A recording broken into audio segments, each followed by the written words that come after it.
고린도 후서 12장 1절에서 10절까지 교독하고 우리 힘찬양대 찬양해 주시겠습니다. 고린도 후서 12장 무익 하나만 내가 부득불 자랑하노니 주의 환상과 계시를 말하리라. 내가 그리스도 안에 있는 한 사람을 아노니 그는 14년 전에 셋째 하늘에 이끌려간 자라.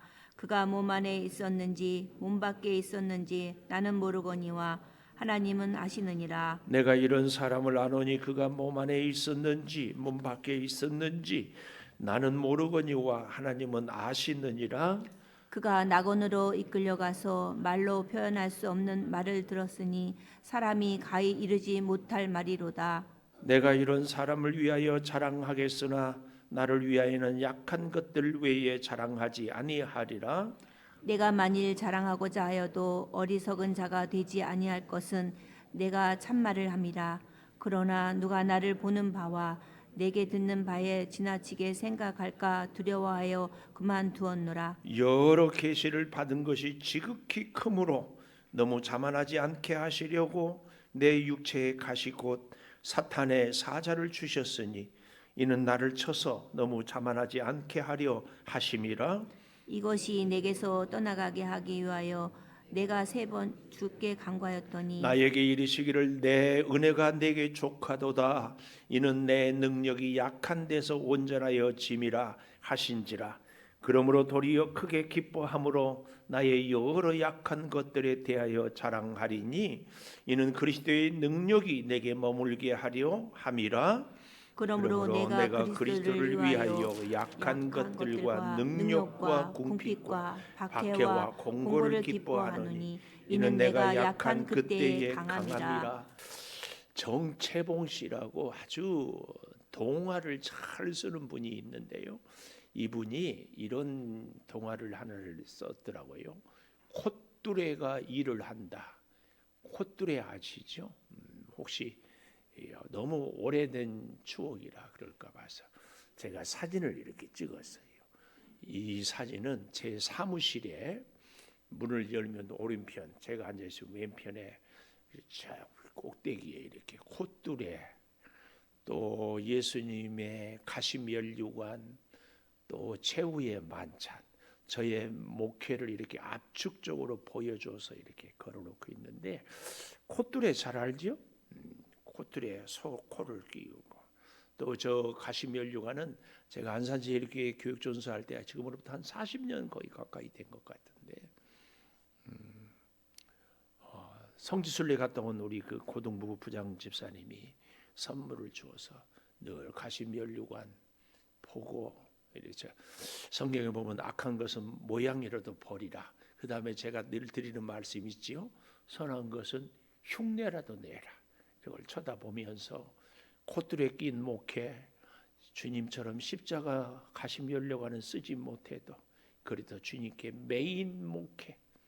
그리고 이것은 우리 반주했던 이명현 집사님이 저한테 이걸 사줬는데, 제가 커피를 좋아하고 차를 좋아한다고, 이것은요 예수님의 최후 망찬을 비유로 해서 한 화가가 제자들을 차를 따라주는 것을 이렇게 패러디해서 그린 거였어. 저희 사무실에 오면 제가 그 차를 이렇게 대접합니다. 혹시 저하고 아직 한 번도 차를 사무실에 드시지 못한 분들은 한번 오십시오. 함께 이렇게 하시면 좋겠다 싶습니다. 예, 감사해요. 이 콧뚜레가 일을 한다, 이 얘기는요, 어미소가 송아지를 낳았는데 이게 웬걸입니까? 내용이 2마리를 낳았어요. 송아지 쌍둥이를 낳았어요. 그 집은 대박이 났죠. 그런데 얘가 송아지가 엄마의 젖을 띠고 이제 이렇게 한 1년 정도 되면은 저희 고향에 보니까 동네 아저씨들이 코를 뚫는다고 그러더라고요. 그러면은 이 호미자루에다가 시뻘겋게 숯불에 이렇게 펄겋게 달고 소를 이렇게 큰 동구 밖에 나무에다가 목을 이렇게 촤eng촤 감더라고요. 꼼짝 못하게 감아놓고, 그러면 소가 막 응애 매 하는데 이걸 아저씨가 소를 이렇게 탁 보면 그 붉은 것을 코를 막 팍 죽는다고 소리를 지르지. 그리고 속 콧대를 쫙 꿰요. 그 다음부터는 소가 주인의 고삐에 잡혀서 마음대로 뛰지도 못하고 다니지도 못하고, 그래서 멍에를 메고 길을 들이고 쟁기를 끌게 하고 수레를 끌게 하고 일을 시키거든요. 근데 그 동화인데 거기에 이 쌍둥이 소 중에 큰 소가 주인님, 저는 코 뚫지 마세요. 코 뚫지 않아도 일은 더 열심히 하고 더 말 잘 듣고 더 시킨 대로 할 테니까. 그래도 코 뚫지 않으면 말 안 들을 텐데 걱정하지 마십시오. 그래, 그러면 너 한번 믿어보자. 그래서 코를 뚫지 않고 동생 소만 코를 뚫었어요. 그래서 이제 지났는데 1년, 2년, 3년 지나니까 어미소가 되었어요. 그동안 일을 열심히 했어요. 시키지 않아도, 코를 뚫지 않아도 얼마나 좋아요. 그렇게 몇 년이 지나니까 이 소가 뭐가 생겼다? 꾀가 생겼어요. 그래서 수레를 끌러 일을 하러 가자 그러면은 아프다고 못 가고, 오늘은 하기 싫어서 못 가고 자꾸 말을 안 들어. 그래도 이 농부가 일을 해야 되니까 자꾸 멍에를 씌우려고 그러면은 뒷발질을 하고 멍에를 벗어 제끼고 그러는 거예요. 근데 동생소는 코를 꿰놓으니까 할 수 없이 멍에 메고 쟁기를 끌고 이렇게 사는 거예요. 그러던 어느 날 동생소가 쟁기를 끌고 밭을 갈고 들어오니까 이 언니 소가 안 보이는 거예요. 그래서 농부한테 물었어요. 언니 소는 어디 있어요? 도살장에 갔다. 이 얘기. 오늘 우리 인생의 오늘 본문, 내 은혜가 내게 족하다, 그리스도의 능력이 머무는 길에 대해서 참 잘 설명하는 짧은 동화 이야기입니다. 우리 사람은 어떨까? 우리 성도 여러분도 저도 우리가 기도 제목에 대해서 응답을 많이 받았지 않습니까? 여전히 우리는 기도 제목이 있어요. 하나님 건강 주세요. 하나님 어려운 문제 있어요. 해결해 주세요. 하나님 우리 사랑하는 자녀들 보살펴 주세요. 하나님 능력을 갑절이나 해 주세요. 저도 우리 교회에 와서 개척할 때 그랬다니까요. 하나님 어떤 환자든지 우리 교회에 와서 기도하고 저한테 안수 받으면 다 낫게 해주세요. 그러면 하나님 예수 믿는 사람 많아지고 하나님 영광 받고 교회 부흥하면 하나님 나라를 이 땅에 세울 수 있으니까 얼마나 좋아요. 그렇게 기도했는데 여전히 기도 응답이 잘 안 되고요. 몸이 여전히 아프신 분들이 우리 교회에 나오고요. 제 기도가 별로 신령하지가 못한 것 같아요. 그래서 하나님께 기도하는 가운데 이런저런 고민도 생각도 많은데 하나님이 그런 마음을 주셔요. 나는 너한테 병 고치는 능력 안 주겠다. 나는 네 기도를 다 들어주지 않겠다. 그러나 네가 엎드려 기도하면 반드시 책임져 주마. 하나님이 그런 마음을 주셔요. 그리고 기도하는 만큼, 나를 의지한 만큼 내가 은혜를 주겠다. 그러면서요, 하나님이 그런 마음을 주셔요. 나는 건강을, 나는 능력을, 나는 유명하게 해달라고 하는 것이, 그래서 하나님께 영광 돌린다고 하는데 마치 코 뚫지 않은 소의 모습 같아. 하나님은요 그런 마음을 저한테, 너를 강하게 하는 것이 내 마음이, 하나님의 마음이 아니고 너는 약하지만 강하신 하나님을 붙잡으면 내가 너를 잘 사용하겠다. 그러니까 너는 하나님 없이는 한순간도 살 수 없고 아무것도 할 수 없는 목사로 내가 살게 하겠다. 그런 마음을 주셔요. 어쩌면 성도 여러분도 비슷하지 않을까요? 우리는요 능력 주시고 건강 주시고 힘 주시고 물질 주시고 소원 이루어 주시면 주를 위해서 잘 살겠습니다 하는데 건강하신 분들 별로 기도 안 해요. 넉넉한 사람들 별로 기도 안 해요. 소원 이루신 분들 별로 기도 안 해요. 그래서 제가 지난 금요일 날인가 그런 말씀을 드렸어요. 우리가 힘들고 어려울 때는 기도하는데 기도가 응답이 되고 문제가 해결되고 그래서 좋아서 너무 행복할 때 가장 먼저 교회로 달려와서 하나님 감사합니다. 이런 분들이요 없어요. 아니 목사인 저도요. 기도가 응답되었을 때 하나님 감사합니다. 그런 기억이 없어요. 하나님은 우리가 기도하지 않아도 될 만큼 강한 사람이 되는 것을 하나님은 원하지 않아요. 하나님은 기도하지 않으면 살 수 없을 만큼 약한 존재로 그래서 하나님만 꼭 붙잡고 살기를 하나님은 원하셔요. 지금도 하나님의 그 마음은 변함없는 사랑하는 성도야 너는 나 없이는 못 사는 것이 은혜다. 우리가요 우리의 문제가 해결이 되고 건강이 좋아지고 형통하고 소원 성취하고 부자 되는 것 나는 그럴 수 있는 사람이 되기를 원하는데 주님은 우리가 그런 사람이 아니라 거듭 말씀드립니다. 주님 의지하지 않으면 주님께 기도하지 않으면 살 수 없어요. 그래서 제가 여러분 조금만 친해지고 가까워지면 기도를 해야 될 분들은 꼭 기도하기를 제가 간곡히 부탁을 드려요. 성도는요 예수님의 그 진리의 말씀이 우리 안에 그래서 예수님의 복음을 꽉 붙잡고 하나님의 사랑을 깨닫고 그래서 흔들림 없이 믿음으로 살기를 제가 지난주에 새벽 기도하면서 하나님이 보시기에 좋은 성도는 나무에 비유하면은 제조목이 돼야 된다 그런 얘기를 했어요. 너무 좋아서 주일날인데 듣는 분들이 계시지만 또 얘기합니다. 제조목은 어떤 목? 하나님 보시기에 좋은 나무 성도를 나무에 아까 우리 문상주 집사님도 얘기했지만 이 종려나무처럼 백향목처럼 좋은 성도는 제조목이라고 할 수 있어요. 제조목은 무슨 나무인가? 제자리에 있는 나무. 제자리에 있는 성도가 있어야 할 자리는 어디예요? 하나님 앞에지. 하나님 앞에 있는 자리가 가장 좋은.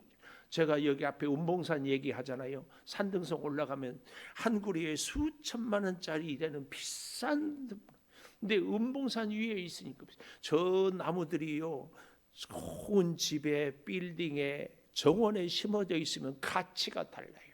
성도 여러분 저나 여러분이나 우리가 어디에 있느냐에 따라서 가치가 달라요.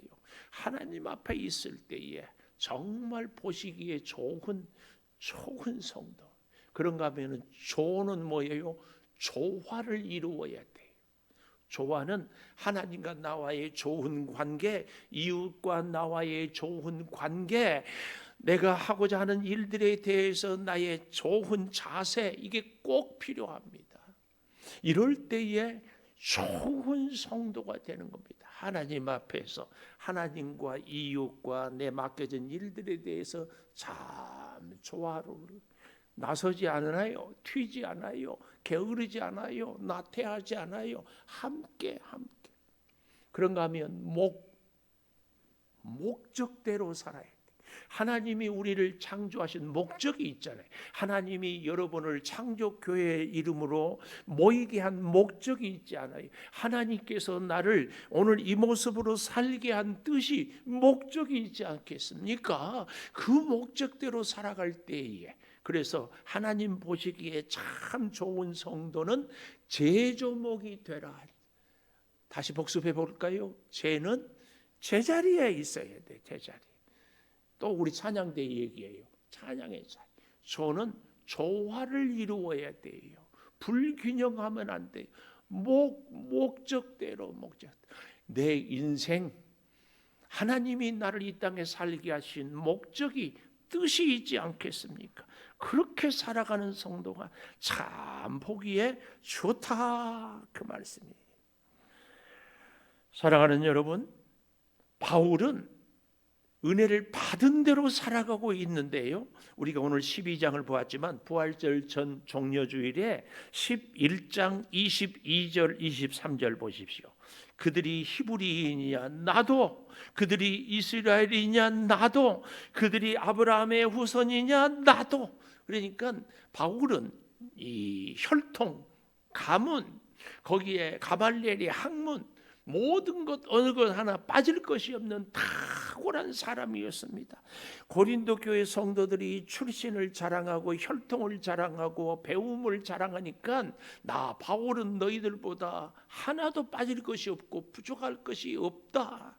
그리고 23절, 그들의 그리스도의 일꾼이냐 정신없는 말을 하거니와 나는 더욱 그러하다. 내가 수고를 넘치도록 하고 옥에 갇히고 더 많이 매도 맞고 여러 번 죽을 뻔하였고 하면서 40에 하나 감암매를 5번, 3번 태장, 1번 돌, 3번 파선, 일주일 깊은 바다 여러 번 여행하면서 강의 위험, 강도의 위험, 동족의 위험, 이방인의 위험, 신의 위험, 광야의 위험, 바다의 위험, 거짓 형제 중에 위험을 수고하고 애쓰고 자지 못하고 줄이며 목마르고 굶고 춥고 헐벗었다.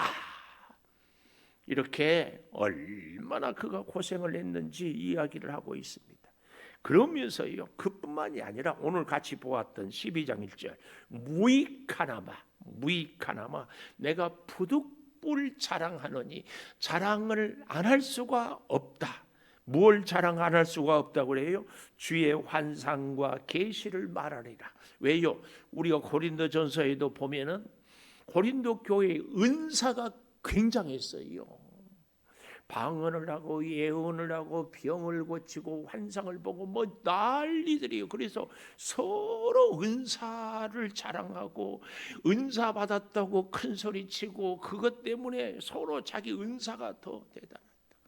여기에 대해서 바울이 그동안 말을 안 했지만 부득불, 아니 이런 것 자랑해서 아무 유익이 없지만 얘기를 하는 것은 복음을 위해서 한다 하면서요, 그의 고백입니다. 2절 보십시오. 내가 그리스도 안에 있는 한 사람을 아노니, 이 사람은 누구냐 하면 바울 자신이에요. 근데 바울이 나 바울이라고 하지 않고 한 사람, 3인칭으로 이렇게 얘기하기는 어쩐지 좀 개면쩍고 내가 이렇게 했다고 하기는 참 민망해서 겸손해서 이렇게 한 사람을 이야기한다.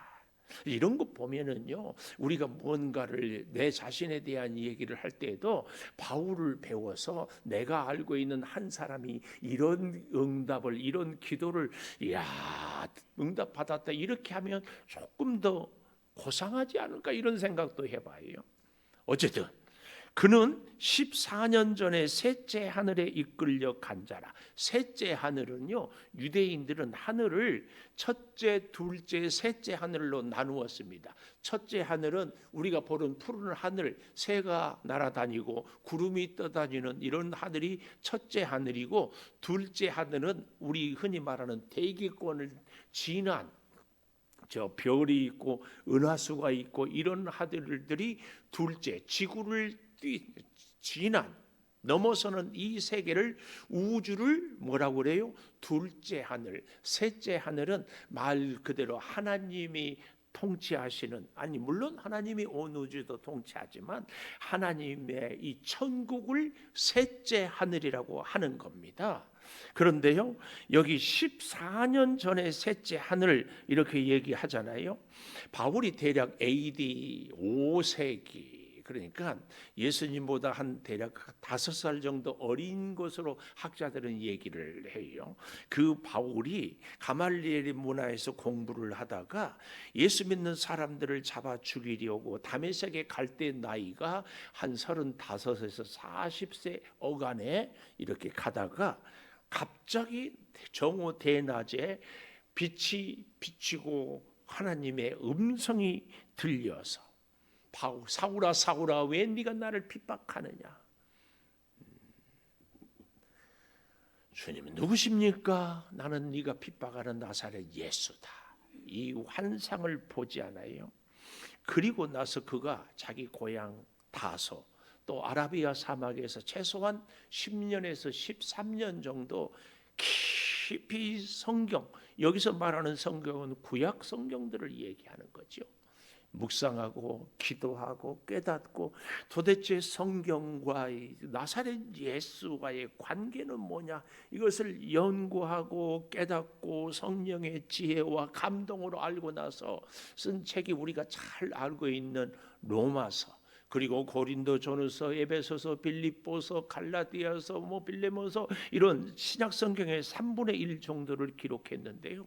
바울이 놀라운 것은 이 바울처럼 복음을 참으로 지혜롭게 논리적으로 쓴 사람이 성경에는 없어요. 그 모든 것을 어떻게 했다? 깊이 공부를 하고, 아니 신령한 은혜를 체험하고. 그래서 오늘 여기 14년 전에 셋째 하늘에 이끌려 간 자다, 이 말은요, 역설적으로 고린도 교회들이 나는 은사를 받고 나는 예언을 하고 하는데, 바울은 14년 전에 그 신비한 체험을 하고도 입도 뻥긋하지 않았다는 얘기이기도 합니다. 제가 가끔 그런 얘기를 하잖아요. 유치원 수준의 책들은 그림이 많고 대학생 책은 그림이 없다고, 우리의 믿음 수준도 비슷하다고. 영 말씀이 없는 초신자 때는 환상도 보이고 꿈에도 보이고 계시도 보이지만, 제대로 믿음이 성숙하면 말씀 통해서 교훈을 얻고 지혜를 얻고 답을 찾고 하나님을 만나요. 그래서 우리는 자꾸 말씀으로 성장해. 말씀에 기초가 없는 믿음은요, 자기 감정에 치우치기가 쉬워요. 아니 고린도 교회처럼 은사 중심의 교회들은 사실은 참 문제가 많습니다. 왜요? 자기 주관적인 체험이기 때문에. 여러분, 믿음 생활은요, 반드시 제가 그런 말씀을 드렸죠. 우리의 진심이 아니라 진리를 따라서, 우리가 항상 진심으로 믿음 생활을 하잖아요. 그런데 그 우리의 마음은 늘 흔들려요. 그래서 변치 않는 진리의 말씀을 따라 믿음 생활을 꼭 해야 합니다. 이것이 너무 중요해요. 너무 중요해요. 근데 바울이 그렇게 놀라운 계시를 깨닫고 체험하고 공부하고 그러고 있을 때에 바나바라는 귀한 하나님의 일꾼이 안디옥 교회를 개척해서 혼자 할 수 없어서 바울을 데려다가 같이 하고, 그리고 1년 있다가 선교사를 나가면서 1차, 2차, 3차 로마까지 가는 그런 모든 경험들이 다 바울 서신을 기록하게 했거든요. 그러니까 오늘 여기 14년 전에 셋째 하늘에 이끌려갔다, 이 엄청난 체험을 했는데요. 자 보십시오. 2절 마지막에 가로 해놨잖아요. 그가 몸 안에 있었는지 몸 밖에 있었는지 나는 모르거니와 하나님은 안다. 하나님이 이렇게 자기가, 그러니까 신비한 체험인데 자기가 비몽사몽이었다, 그렇게 얘기를 하는 거죠. 또 3절, 내가 이런 사람을 아노니, 자기 자신을 얘기해요. 그가 몸 안에 있었는지 몸 밖에 있었는지 나는 모르거니와 하나님은 아신다. 반복은 강조라고 그랬지요. 그 자신을 쭉 얘기하면서, 자 4절, 낙원으로 이끌려가서 하나님의 천국이죠. 말로 표현할 수 없는 말을 들었어요. 당연하지요. 천국의 놀라운 그 이야기들을 어찌 우리 사람의 말로 다 표현할 수 있겠습니까? 그래서 사람이 가히 이르지 못할 말이로다. 그래서 여러분 조심해야 될 것이, 내가 본 천국 갔다 온 사람들이 막 얘기를 막 하고 이렇게 하는데 다는 믿지 마세요. 진짜 천국은요, 우리의 입술로 다 설명할 수 없는 이 바울의 말이 진심입니다. 어찌 아니 사람도 그렇잖아요. 어린애가 엄마의 마음을 다 알 수 있겠어요? 이제 믿음의 초보가 깊은 영적인 하나님의 사람들의 그 마음을 다 알 수 있겠어요? 오늘 여기 그럽니다. 자, 5절 보십시오. 내가 이런 사람을 위하여 자랑하겠으나 나를 위하여는 약한 것들 외에 자랑하지 않겠다. 이런 사람이 누구예요? 신령한 체험, 은사 체험했다고 자랑하는 사람들을 위해서는 내가 셋째 하늘을 이야기를 하겠지만, 나를 위한다면은 나는 약한 것들만 얘기하겠다. 잘 봐야 됩니다. 그래서요, 우리는요, 우리의 믿음 생활을 정말 잘 지키는 사람들은 내 자신의 연약함을 고백하는 사람이에요. 잘 봐야 돼요. 능력 있다, 잘났다, 실력 있다 뭐 하는 사람들은요, 사실은 별 볼 일 없는 사람들이에요. 주변에 야, 나는 이런 은사가 있고 나는 이런 체험이 있고 나는 이렇게 조심해야 됩니다. 6절 보세요. 내가 만일 자랑하고자 하여도 어리석은 자가 되지 아니할 것은 내가 참말을 함이라. 그러나 누가 나를 보는 바와 내게 듣는 바에 지나치게 생각할까 두려워하여 그만두노라. 이게 무슨 얘기인가 하면은, 내가 천국의 그 셋째 하늘의 환상을 본 것을 말하여도 어리석은 자가 되지 않고 진정한 말, 참말을 한다. 그러나 누가 나를 보는 바 내게 듣는 바에 지나치게 생각할까 하여 두려워 그만두노라. 이 얘기는 바울이 셋째 하늘의 그 체험을 얘기하려고 다 보았다. 14년 전에 정말 일로 다 말할 수 없다. 곧 말할 듯 하다가 입을 딱 다물어버려요. 그리고 말을 안 하고 말아버려요. 왠 줄 아십니까? 셋째 하늘의 그 놀라운 기적과 역사와 체험을 다 얘기하면은 사람들이 바울을 거의 신격화시킬까 봐. 와, 바울은 이런 현상을, 바울은 이런 사람이야. 그렇게 되면 바울만 보이지 하나님은 안 보이거든요. 여러분, 믿음 생활을 잘하는 사람은요, 이야, 그 사람 훌륭하다, 이게 아니에요. 여기 서 있는 김은성 목사가 진짜 와, 우리 목사님 훌륭하다. 그리고 목사의 능력, 실력, 설교 뭐가 보이면은요, 이건 가짜예요. 진짜 목사는 그 목사를 볼 때 누가 보여야 돼요? 예수님이 보여야 돼요. 잊지 마십시오. 성도 여러분도요, 사람들이 나를 볼 때 누가 보여야 돼요? 예수님이 보여야 돼요.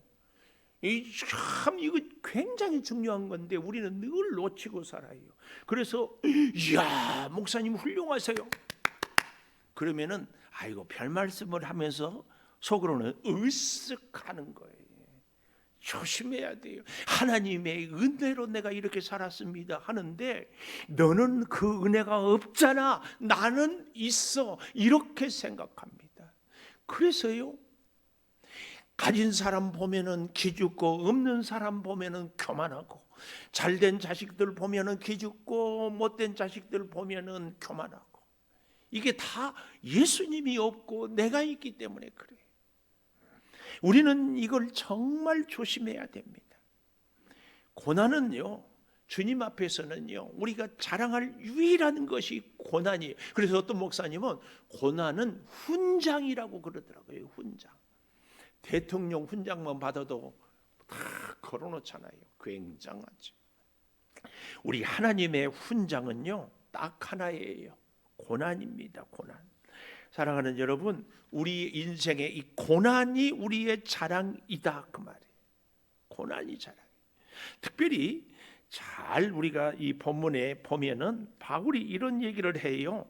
지나치게 생각할까, 6절 그만두었다 하면서 하는 얘기, 7절 여러 계시를 받은 것, 그 신비한 체험들을 받은 것이 지극히 커서 하나님이 너무 자만하지 않게 하시려고 내 육체에 곧 가시 사단의 사자를 주셨으니 나를 쳐서 너무 자만하지 않게 하려. 자만이란 말이요, 7절에 2번이나 반복이 돼요. 강조라고 했죠.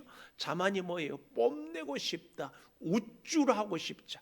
여러분, 우리 목사들도요 얼마나 우쭐하고 싶은지 몰라요. 목사님 어쩌면 그렇게 설교를 잘하세요? 어쩌면 그렇게 목회를 잘하세요? 어쩌면 그렇게 우리 마음을 쏙쏙 아세요? 막 그러면은 아이고 별 말씀을 하는데 우쭐 한다니까. 웃는 분들은 같은 사람들이니까 웃음이 나오죠. 비슷해요. 다 비슷해. 여러분, 자만하지 않게 하려고 뭘 줬다고요? 육체의 가시. 육체의 가시는 학자들은 바울에게 있어서 안질, 시력이 안 좋았어요. 그래서 바울 서신을 보고는 나중에 내가 큰 글씨로 내 이름을 썼다. 그리고는 많은 경우에 대피를 했어요. 바울이 구술로 얘기하면서요. 예를 들면 대표적인 게 로마서 바울이 썼잖아요. 누가 대피를 했는가 하면은 더디오. 절대로 잊어버리지 말라고. 편지를 성경을 써야 되는데 틀리지 않고 자세하게 써야 돼서 빨리 쓰면 안 되잖아요. 그러니까 더디 써야 되니까 더디오. 바울은 누가 받아 썼다? 더디오. 이렇게 기억을 하는 겁니다. 그런데 놀라운 것은요, 여러분, 바울이 왜 시력이 안 좋아졌어요? 예수님을 만나는 다메섹 그 도상에서 밝은 빛이 와서 그만 눈이 멀어가지고 사흘 동안 아나니아를 안수를 받을 때까지 앞을 못 봤잖아요. 그래서 사람들을 끌고 갔던 바울이 다른 사람들에게 끌려서 다메섹에 들어갔어요. 그 이후로 바울은 시력이 안 좋았어요. 여러분, 예수를 믿기 전에 몸이 안 좋았던 사람이 예수 믿고는 몸이 좋아져야 되지. 우리 중에 예수를 믿기 전에는 건강했는데 예수 믿고 나서 건강이 안 좋아졌다. 예수 믿을 사람이 있어요? 바울은 예수님 만나고 눈이 안 좋아졌다니까. 심지어 그뿐만 아니라 여기 육체의 가시 곧 사탄의 사자. 사탄의 사자는 바울에게 간질병을 얘기하는 거예요. 간질 여러분 잘 알잖아요. 제 친한 가까운 친구들 학교 다닐 때 보면은 간질병이 발작을 언제 하는가 하면 꼭 기말고사를 앞둔다든지 수련회를 앞둔다든지 그럴 때 간질병이 발작하더라고요. 스트레스, 너무 피곤하면. 우리도 몸도 어떤 사람은 뭐 머리가 약하다 그러면은 힘들면 꼭 머리가 아파요. 그런 것처럼. 근데 간질병의 발작 증상이 뭐예요? 눈은 흰 자위로 완전히 헷가닥대죠. 입에서는 거품이 막 나오지요. 몸은 막 파르르 떨지요. 그러니까 사람들이요, 바울 시대의 사람들이 이 간질병은 사탄이 그 사람을 잡고 있다. 그래서 사탄의 사자예요. 얼마나 기가 막혀요. 그러니까 바울이 참 복음을 전하는데 피곤하고 힘들고 매맞고 어려우면 이 발작이 나요. 그러니까 너무 괴롭잖아요. 괴로워. 하나님을 위하여 복음을 위하여 열심히 살고 싶어요. 내가 세상 명예를 위해서 출세하기 위해서 돈 벌기 위해서가 아니라 주를 위해서 살고 싶으니 건강 주세요. 병 고쳐 주세요. 이 기도가 잘못된 기도입니까? 우리도 다 그런 기도 하잖아요. 그래서 오늘 본문에 보십시오. 8절에 보면 이것이 내게 떠나기를, 이 간질병, 이 안질이 떠나기를 위하여 3번 주께 간구했다. 유대인들에게 한 번은 40일이에요. 이게 40일 작정 기도를 3번씩이나 했다. 이렇게 간절히 기도했어요. 왜요? 복음을 위해서 살고 싶어서. 그랬더니 하나님의 기도의 응답 9절, 나에게 이르시기를 내 은혜가 내게 족하다. 이는 내 능력이 약한 데서 온전하여 짐이라 하신지라. 바울이 기도 가운데 깨닫는 것이 지금 간질병 걸리고 지금 안질이 있고 하는 것이 풍성족하다. 왜요? 내 능력은 약한 데서 온전하여 짐이라. 이 기도 응답을 받고 그 다음 9절 하반절에 보십시오. 도리어 크게 기뻐함으로 나의 이유로 약한 것들에 대하여 자랑하리니 이는 그리스도의 능력이 내게 머물게 함이라. 이 머문다는 말이 각주에 보니까 맨 아래에 내려와 보니까 장막으로 덮었다. 장막으로. 우리가 성막을 마지막에 덮개로 덮잖아요. 그리스도의 능력이 내게 좁히기 위하여서는 어떻게 하라고요? 나의 약한 것들 때문에. 그래서 우리에게 질병 때문에 하나님을 의지할 때 하나님의 능력이, 우리의 가난 때문에, 우리의 허물 때문에 이렇게 주님이 우리 위에 능력이 임하고 덮는 겁니다. 거절 속에 들어있는 하나님의 마음을 알았어요. 하나님이 내 기도를 안 들어주셔요. 우리는 하나님 못 믿겠어요. 하나님 왜 이럽니까? 그러지만 바울은 하나님이 기도를 들어주지 않는 거절 속에 하나님의 마음을 알았어요. 그 마음이 뭐예요? 너의 약함으로 나의 능력이 네 안에. 사랑하는 여러분, 우리는요 스스로 약한 것을 감추고 싶어요. 그래서 세게 보이기를 원하고 강하게 보이기를 원하고 능력 있게 보이기를 원하는 거예요. 근데 바울은 자기의 약한 것들을 다 고백해요. 바울의 자랑은 자기의 사단의 사자, 육체의 가시, 나의 약한 것, 주님 앞에 약한 것을 고백하는 것. 우리 목사들이요 목회를 할 때에 늘 기도의 제목이 하나님 우리 김 집사님 변화시켜서 믿음으로 성장해서 훌륭한 주의 일꾼 되게 해주세요. 이렇게 기도를 열심히 합니다. 기도가 응답되기도 하지만 응답되지 않을 때가 참 많아요. 그래서요 제가 깨달은 것은 하나님은 저를 통해서 우리 성도들을 변화시키는 것보다 더 우선되는 하나님의 마음을 내가 깨달았어요. 그게 뭔 줄 아세요? 김 집사 변화시키려고 애쓰지 말고 김 목사 네가 변해라. 하나님이 그런 마음을 자꾸 주셔요. 다른 사람 변화시키려고 애쓰지 말고 네가 변해. 네가. 여러분 그러고 생각해 보니까 다 우리 결혼들 하잖아요. 결혼하면 아내는 남편은 아내를 변화시키려고 하잖아요.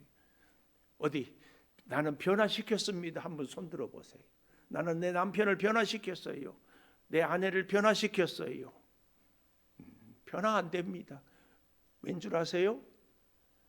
나도 나를 변화 못 시켜. 나도 나를 변화 못 시켜. 하나님 앞에서요. 나도 나를 변화시켜.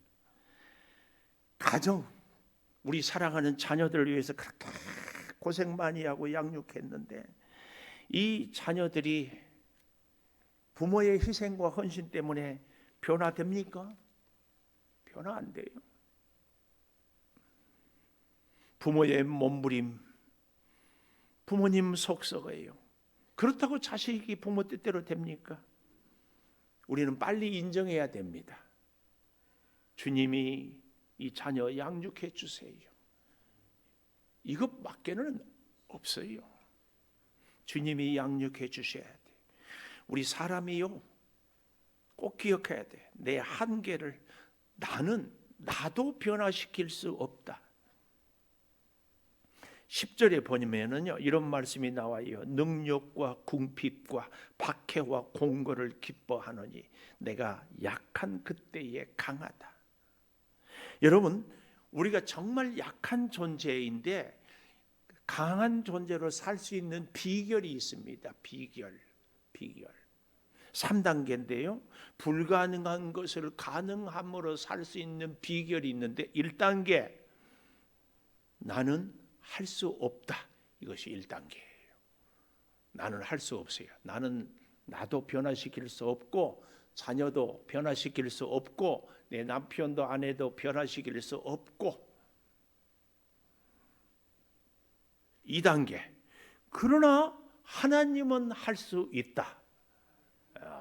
1단계는 나는 할 수 없다. 2단계는 하나님은 할 수 있다. 3단계 그러므로 하나님이 하시면 하실 수 있다. 이게 3단계예요. 예를 들어 사랑. 우리는 사랑할 수 없어요. 내 마음에 드는 사람은 사랑하는데 그 사랑도 가만 보면 굉장히 이기적이에요. 내 마음에 들 때 사랑하지 내 마음에 안 들 때 사랑할 수 있습니까? 그래서 사랑도 나는 할 수 없다. 그런데 주님은 십자가에 짓기까지 사랑했어요. 나는 사랑할 수 없는데 주님은 사랑할 수 있어요. 그러므로 우리 주님이 사랑하게 하면 사랑할 수 있다. 그러니 그 사랑은 내 사랑이 아니라 주님이 주시는 사랑이에요. 이건 이 3단계는요 뭐든지 다 적용할 수 있어요. 기도도, 헌신도, 남과의 좋은 관계를 맺는 것도 나는 할 수 없다. 주님은 하실 수 있다. 그러므로 주님이 하게 하면 할 수 있다. 이 공식을 우리는 꼭 기억해야 됩니다. 많은 사람들은 자기를 세게 보이고 크게 보이려고 하는데, 여러분 제가 전에도 말씀을 많이 드렸는 것 같아요. 세상은 일인데 우리는 양으로 살게 해요. 왜요? 한없이 약해야 세상을, 사람들을 가까이. 그런데 그 양은 반드시 목자가 있어요. 목자 대신 예수님 붙잡고 살아가는 겁니다.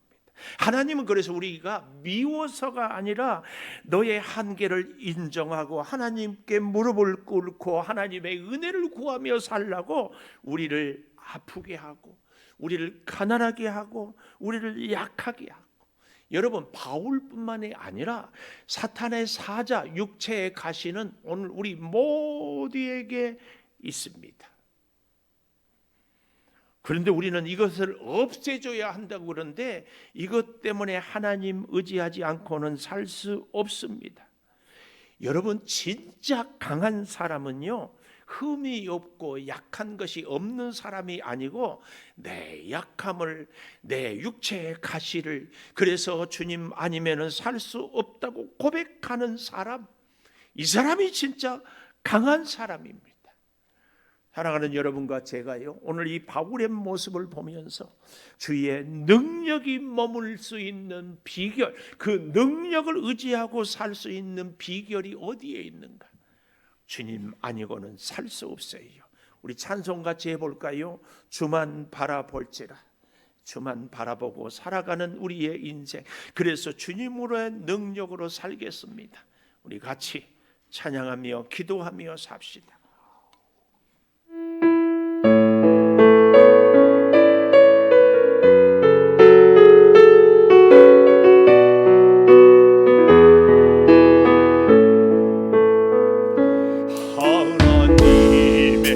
사랑을 사모하는 하나님의 평안을 바라보는 자, 너의 모든 것 창조하신 우리 주님이 너를 얼마나 사랑하시는지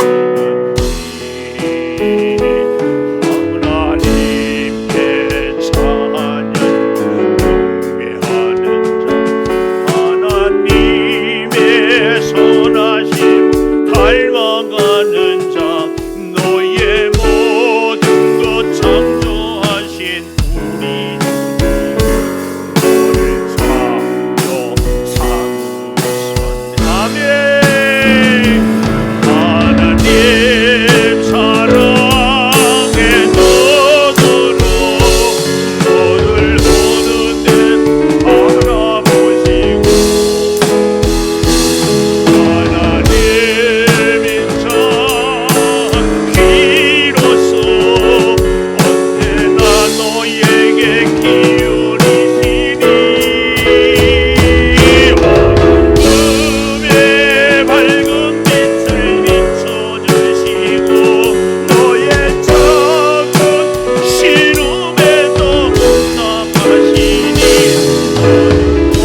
맡겨드립니다. 보살펴 주시옵소서. 우리 성도들의 질병 주여 만져 주시옵소서. 아버지, 우리가 약함으로 주님을 의지하고 전능하신 하나님의 손을 붙잡고 살 수 있게 하여 주시옵소서. 주여, 지금은 우리 주 예수 그리스도의 은혜와 아버지 하나님의 무한하신 사랑과 성령의 감화 감동하심이 약할 그때에 강함이라.